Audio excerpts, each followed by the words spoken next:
Assalamualaikum warahmatullahi wabarakatuh. Salam olahraga. Halo dulur-dulur para pecinta penggemar bola voli Korea Putri, khususnya para penggemar Red Spark nih, yang ada di Korea, Malaysia, Singapura, Taiwan, Hong Kong, dan khususnya ada di Indonesia. Semoga semuanya tetap dalam keadaan sehat walafiat. Amin. Dan yang melakukan aktivitas pagi ini semoga diberikan kelancaran dan kemudahan ya. Guys, kemarin kita tahu Red Spark kalah telak 0-3 di kandang men. Aduh. Kalah 4 kali beruntun ini menunjukkan bahwa Red Spark dalam keadaan tidak baik-baik saja. Kacau men kemarin. Ya, Red Spark kekalahan 4 kali kalah 4 kali beruntun dengan tim yang sama ya. 2 kali melawan Pink Spider, 2 kali melawan Hyundai Hellstead. Ini menunjukkan bahwa kekuatan Red Spark ini tidak sebanding dengan 2 tim ini, men. Miris. Bahkan kadang-kadang dari awal musim, Red Spark disebut adalah mempunyai penyerang-penyerang yang sangat menakutkan ya. Tetapi sudah bergulir di putaran kedua ini tidak menunjukkan taringnya Red Spark ini. Apa yang salah, men? Nyari posisi dulu. Emosi saya. Jadi Red Spark harus menelan kekalahan berturut-turut 4 kali berturut-turut ya. Dengan tim yang sama di kandang, bahkan kemarin 3-0, tidak berkutik sama sekali. Tanpa seorang Megawati, Red Spark tidak bisa berbuat banyak. Itu memang terbukti, men. Ini menunjukkan bahwa Red Spark tidak mempunyai skuad kedalaman yang merata. Perbedaan pemain utama dengan pemain cadangan itu sangat jauh. Harusnya Ko Hee-jin, ya bukan harusnya sih, Ko Hee-jin sebagai coach harusnya lebih tahu ya kedalaman skuadnya seperti apa dan siapa-siapa yang bisa diturunkan untuk melawan tim sekelas Pink Spider.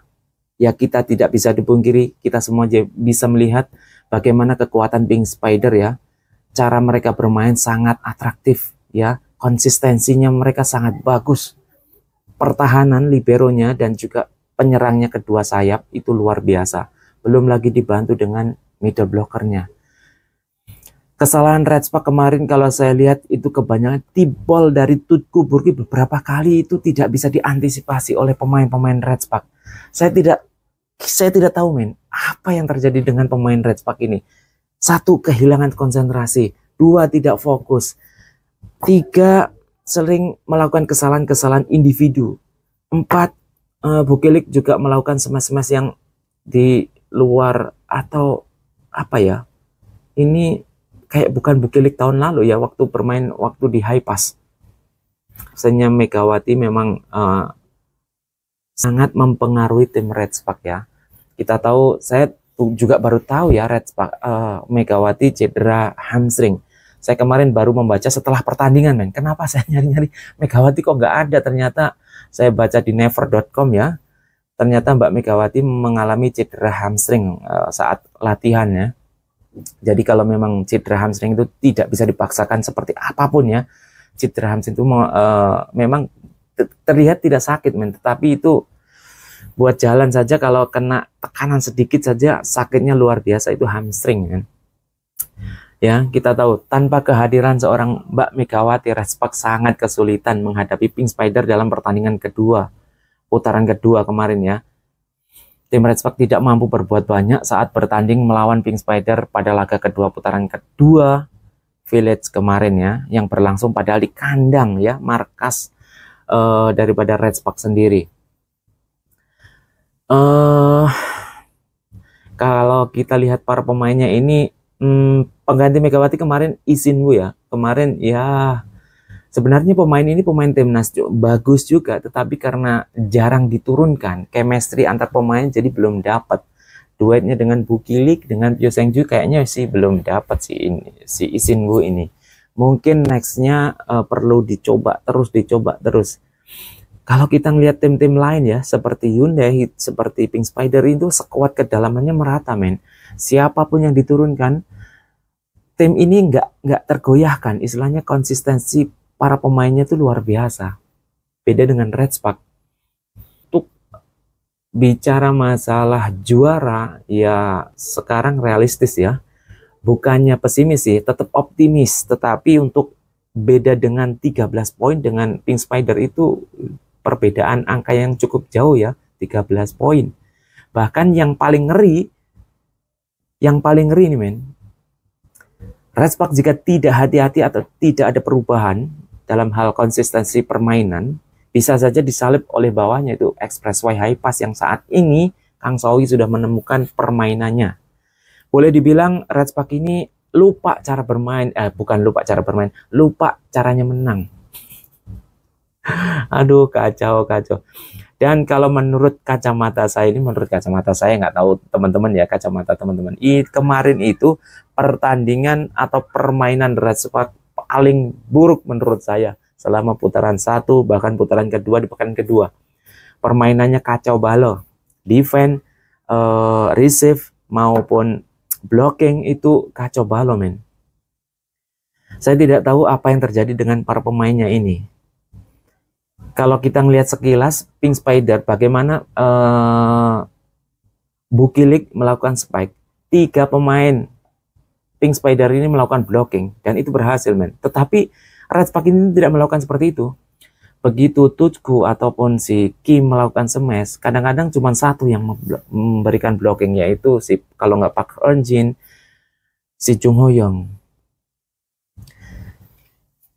Kasihan pemain belakangnya men, liberonya Nohran pontang-panting sendirian. Bukannya Nohran tidak bagus, tetapi kalau depannya seperti itu, siapapun yang menjadi libero saya rasa akan pontang-panting ya.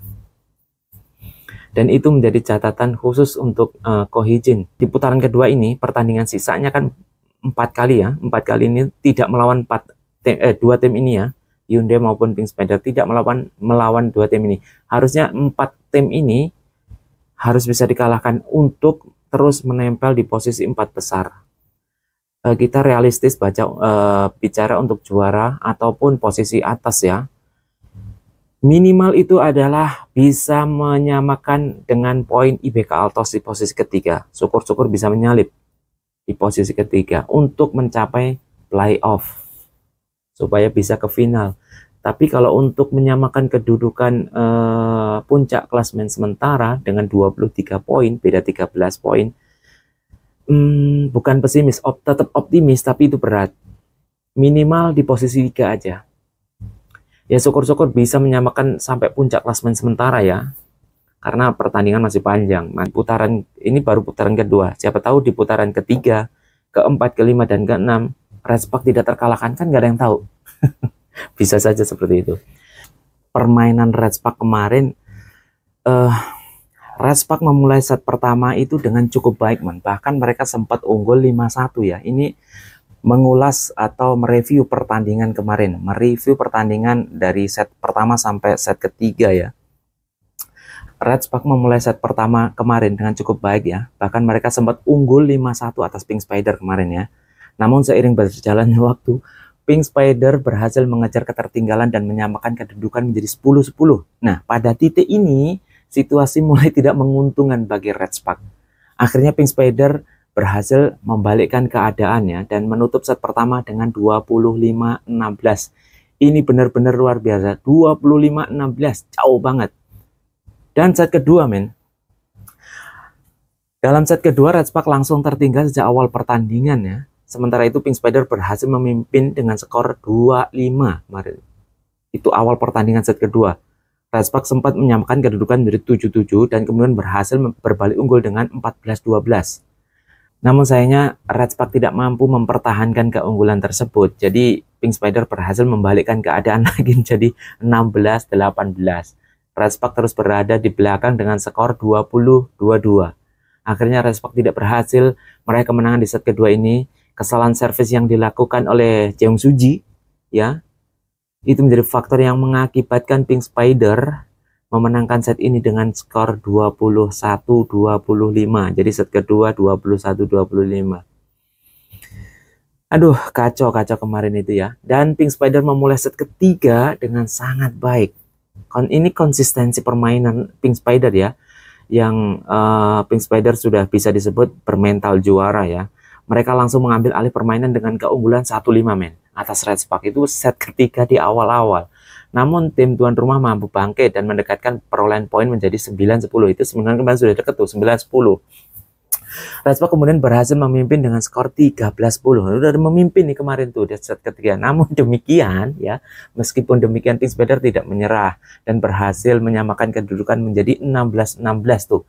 16-16 tuh udah disamakan lagi. Pertandingan pun berlangsung ketat dengan skor yang kembali berimbang, yaitu di angka 21-21. Itu seru sebenarnya kemarin tuh. Dan di momen-momen penting seperti ini ya, Reds Park mengalami kesulitan dalam mencetak poin dan tidak mampu menahan serangan lawan. Akhirnya Pink Spider berhasil meraih kemenangan di set ketiga ini dengan 22-25. Mungkin kalau ada Megawati ceritanya agak lain ya, kemarin itu sangat sulit Reds Park untuk meraih poin. Hilang konsentrasi dan para pemainnya mungkin sudah tidak percaya diri lagi ya, kemarin itu saya lihat. Meskipun Van Jabogil kita tuh sudah bekerja keras ya, meraih 18 poin kemarin itu. Namun tidak mampu membawa Reds Park untuk meraih kemenangan di per setnya ya, di set ketiga.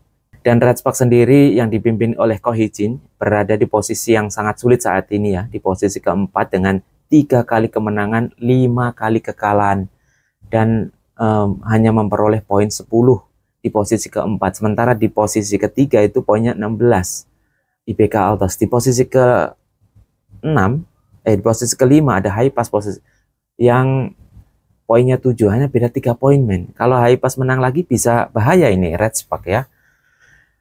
Dan selesai pertandingan kemarin Ko Hee-jin mengatakan atau mengungkapkan kekecewaannya, yaitu sangat disayangkan kami kalah setelah memimpin sepanjang set ketiga.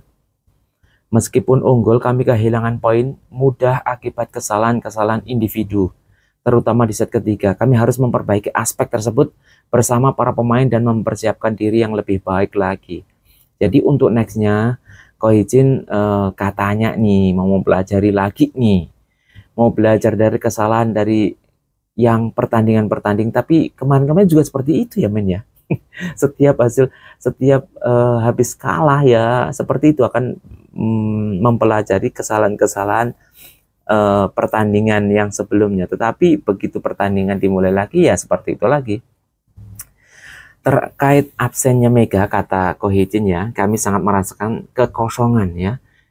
Dia biasanya bisa mencetak poin penting. Saya berharap masalah ini bisa teratasi meskipun Park Eun-jin kemarin bermain sangat baik, Jung Ho-young bermain sangat baik, kata Ko Hee-jin ya. Tetapi mereka berdua sedikit kehilangan fokus. Tapi dia juga merasa kecewa, jadi kami harus mempersiapkan diri lebih baik, kata Ko Hee-jin. Mega tidak bermain hari ini untuk mempersiapkan laga berikutnya. Kami akan memastikannya siap tampil ya. Kemungkinan besar hari Sabtu Reds Park akan bertamu ke kandangnya GS Caltech. Sama nih, GS Caltech juga dalam posisi yang tidak baik-baik saja.